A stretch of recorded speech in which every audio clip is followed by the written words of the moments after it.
Hello student, कैसे हैं आप सब। उम्मीद करता हूँ आप सब अच्छे होंगे, मस्त होंगे, बेहतर होंगे, आपकी पढ़ाई बेहतर चल रही होगी बच्चों। और आज का जो टॉपिक है कहानी और उपन्यास में अंतर। देखो, दो दो तीन तीन अंक वाले प्रश्न हैं। कभी कभी 4 अंक में भी पूछ दिया जाता है, लेकिन मैक्सिमम 2 और 3 अंक वाले प्रश्न यहाँ से पूछे जाते हैं बच्चों। जो कहानी और उपन्यास में 2 अंक में यदि क्वेश्चन पूछा जाए तो आपको 2 अंतर तैयार करना है, मैक्सिमम 3 तैयार कर दो। मतलब यदि 2 अंक में ये डिफरेंस पूछा जाए तो आप 3 अंतर लिखो। यदि 3 अंक में पूछा जाए तो मैक्सिमम आप 4 अंतर लिख दो। तो आपको कितने तैयार करना? 4 अंतर। उतना ही तैयार करना है जितना मैं आपको बता रहा हूँ। एक्स्ट्रा मैं आपको देता ही नहीं हूँ कि भाई आपके मन में बोझ हो जाए। कहानी जो होता है बच्चों, ये मान लीजिए किसी जीवन के बारे में लिखना, किसी व्यक्ति के जीवन के बारे में, तो एक खंड का चित्रण करेंगे। कहानी में ट्विस्ट आना चाहिए, मजा आना चाहिए। लेकिन जो उपन्यास होता है, जब हम उपन्यास की रचना करते हैं तो उनके संपूर्ण जीवन का चित्रण कर देते हैं। कहने का मतलब कहानी किसी व्यक्ति के जीवन का कोई एक खंड होगा, एक शॉर्ट फॉर्म होगा, मतलब एक ही उसकी घटना का वर्णन किया जाएगा। लेकिन जब संपूर्ण जीवन का वर्णन कर दिया जाए, संपूर्ण जीवन का चित्रण कर दिया जाए, तो वो उपन्यास होता है। अब सिंपल है, यदि कह दिया गया कि भाई साहब एक निश्चित घटना, उसके जीवन में कितनी भी घटनाएं घटी हो इससे मतलब नहीं है, किसी एक पहलू का वर्णन है, मतलब इसका आकार लघु होगा, छोटा होगा। छोटा होगा कि नहीं होगा? लेकिन वहीं पे उपन्यास की बात की जाए तो इसके हम आकार की बात करें तो इसका जो अपेक्षाकृत आकार है वो विस्तृत होता है, बड़ा होता है। ये चीज होता है बच्चों, ठीक है। अब कहानी जो है, जैसे छोटा आकार है तो कम समय में हम ज्यादा बातों को समझ पाते हैं, मतलब कम समय में ही वो ज्यादा प्रभाव डालता है, सघन प्रभाव डालता है।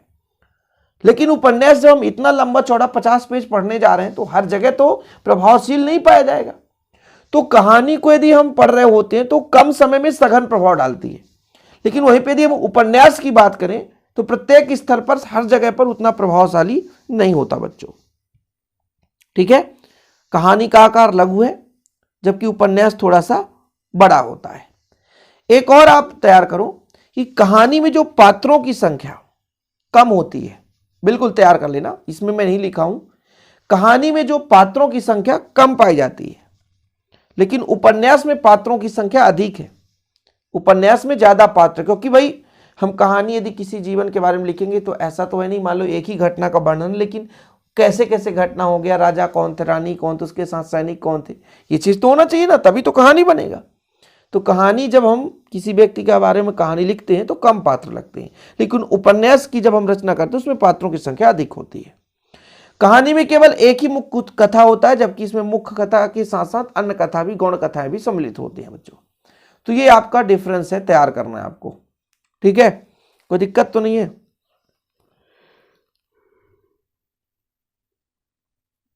स्क्रीनशॉट ले लो आप लोग, स्क्रीनशॉट। पात्र की संख्या कम होती है किसमें? कहानी में। उपन्यास में पात्रों की संख्या अधिक होती है। जीवन के एक खंड का वर्णन होगा कहानी में, संपूर्ण जीवन का चित्रण होगा तो उपन्यास है।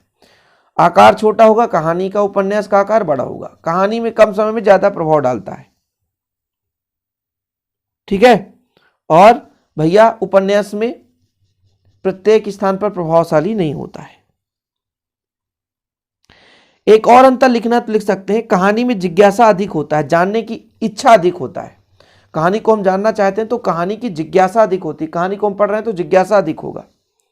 लेकिन वहीं पे बच्चों यदि उपन्यास की बात करेंगे तो इसमें अपेक्षाकृत जिज्ञासा थोड़ा सा कम हो जाएगा बच्चों, ये चीज है। ओके, चीजें क्लियर है? तो आप लोग तैयार कर लेना, 4 ही अंतर आपको तैयार करना, ज्यादा है नहीं बच्चों। उम्मीद करता हूं आज के वीडियो पसंद आए तो लाइक करके शेयर कर दें। जय हिंद, वंदे मातरम।